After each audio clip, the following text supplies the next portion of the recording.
35 साल तक इस मुर्दा घर की चौकीदारी करने के बाद चाचा रिटायर हुए, लेकिन उसके 3 साल बाद तक भी चाचा का कोई रिप्लेसमेंट नहीं मिला। बहुत मुश्किल के बाद एक लड़का मिला, नाम दिलीप, जो तैयार हुआ इस मुर्दा घर की चौकीदारी करने के लिए। जॉब हैंडओवर करते वक्त चाचा ने उससे कहा कि यहां जो दिखाई और सुनाई देता है वो सच नहीं है। अंदर से कई तरह की आवाजें सुनाई दे सकती है, पर तुम बस अपना काम करते जाना और इनकी तरफ ध्यान बिल्कुल मत देना। आज काम पर दिलीप की पहली रात थी। रात करीबन 2 बजे तक वो जाग रहा था और उसके बाद उसे नींद आने लगी। आधी नींद में उसने एक आवाज सुनी। आंख खुली तो चारों तरफ सन्नाटा था।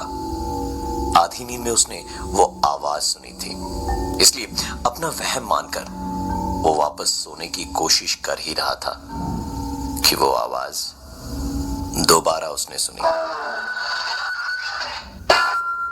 आवाज मुर्दा घर के अंदर से आई थी। हिम्मत कर उसने मुर्दा घर का दरवाजा खोला। अंदर एसी चल रहा था, पूरा माहौल शांत था। दबे कदमों से वो अंदर की ओर बढ़ रहा था कि तभी उसकी नजर एक खुले ड्रॉर पर पड़ी। आगे बढ़कर देखा तो ड्रॉर में एक लाश पड़ी थी। पहले तो वो डर गया, लेकिन फिर उसे लगा कि मुर्दा घर में तो लाशें ही होंगी, सो इसमें घबराने की कोई बात नहीं। उसने ड्रॉर बंद किया और मुर्दे घर का दरवाजा बंद करके बाहर बैठा ही था कि उसके फोन पर एक आवाज हुई। देखा तो फोन में बैटरी नहीं के बराबर ही थी। उसने अपने बैग से चार्जर निकाला और सीधा मॉर्ग के अंदर घुस गया, क्योंकि चार्जिंग पॉइंट सिर्फ वहीं था। दिलीप अपने फोन को चार्ज पर लगाकर दरवाजे की तरफ आगे बढ़ ही रहा था कि चार्ज पर लगा उसका फोन अचानक से बज उठा। फोन उठाया तो दूसरी तरफ से आवाज आई, एक कंबल दे देना। और उसके बाद फोन डिस्कनेक्ट हो गया। दिलीप ने जब उस नंबर पर फोन किया तो उसे अपनी आंखों और कानों पर यकीन नहीं हो रहा था, क्योंकि वो मुर्दा घर के अंदर रखे हुए लैंड फोन का नंबर था। और सोचने वाली बात यह है कि उस समय उसके अलावा अगल बगल और कोई नहीं था। वो तुरंत दरवाजे के बाहर भागा और दरवाजा बंद करते वक्त न जाने उसे क्या सूझी कि उसने अपनी कंबल मॉर्ग के अंदर फेंक दी। पूरी रात इसके बाद और कोई घटना नहीं घटी। सुबह जब उसने दरवाजा खोला तो कंबल दरवाजे के ठीक सामने ही पड़ी थी, पर वैसे नहीं जैसे उसने कल रात को फेंकी थी। कंबल समेट कर रखी हुई थी। अगली रात दिलीप जब काम पर गया तो उसने दरवाजा खोलकर कंबल अंदर फेंक दी और सोने चला गया। ये उसका डेली का रूटीन बन गया था। यहां काम करते हुए उसे करीबन 2 महीने हो गए थे। आज की रात उसने फिर से वही आवाज सुनी जो उसने पहले दिन सुनी थी। दरवाजा खोलकर उसने अंदर कदम रखा। सामने एक ड्रॉर खुला पड़ा था। उसने ड्रॉर को बंद किया और बंद करते वक्त उसने गौर से सुना तो ठीक उसके पीछे से उसे एक आवाज सुनाई दे रही थी। वो आवाज सुनकर लग रहा था जैसे कोई वॉकिंग स्टिक को लेकर चल रहा हो। ये आवाज एकाएक बंद हुई और शुरू हुई दूसरी एक आवाज। पॉकेट में पड़ा दिलीप का फोन बज उठा। नंबर मॉर्ग का ही था। उठाने पर दूसरी तरफ से आवाज आई, थोड़ा पानी भी दे दो। चाचा के रिटायरमेंट के बाद मुर्दे घर की चौकीदारी की जिम्मेदारी दिलीप को मिली। चाचा ने जॉब हैंडओवर करते वक्त कहा था कि यहाँ जो सुनाई और दिखाई देता है वो सच नहीं है। वहां काम करने के पहले दिन से ही दिलीप जैसे किसी न दिखाई देने वाली ताकत का गुलाम बन गया था और हर रात सोने से पहले मुर्दा घर के अंदर कंबल और पानी रख देता।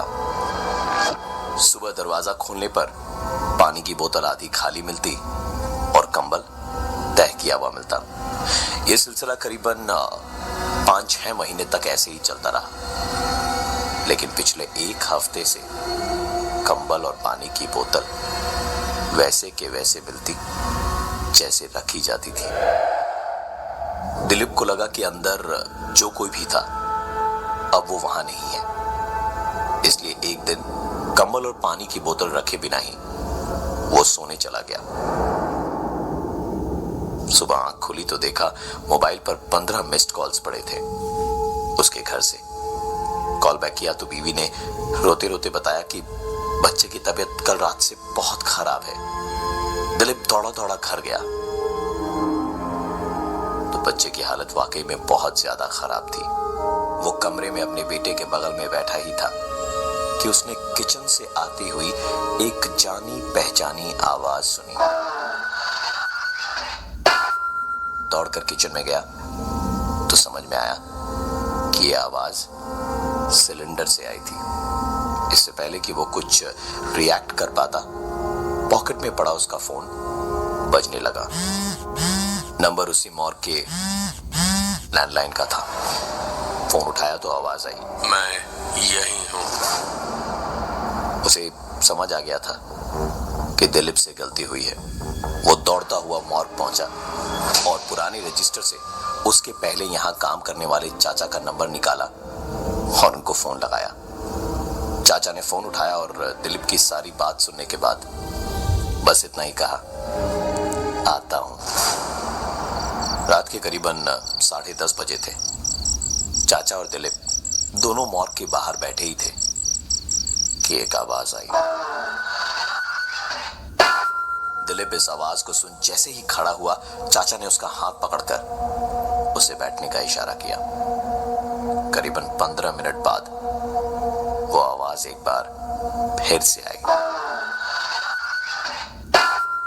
चाचा ने कहा, तुम बैठो, मैं देख कर आता हूं। चाचा को अंदर गए 20 मिनट हो गए पर वो बाहर नहीं आए।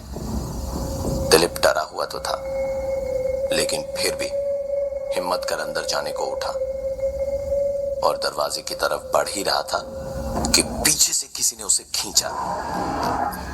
पलट कर देखा तो चाचा थे जो उस पर चिल्ला रही थी कि अंदर क्यों जा रहे हो। पासवान ने कहा, आप तो अंदर गए थे ना, फिर बाहर कैसे? सुनकर चाचा बोले, मैंने तुमसे कहा था ना कि यहां जो दिखाई और सुनाई देता है वो सच नहीं है। चुपचाप बैठो यहां मेरे साथ। चाचा और दिलीप बैठकर बातचीत कर ही रहे थे कि मॉर्ग के अंदर से एक आवाज आई। चाचा ने कहा, तुम बैठो, मैं अंदर जाकर देखता हूं। चाचा को अंदर गए 20-25 मिनट हो गए थे।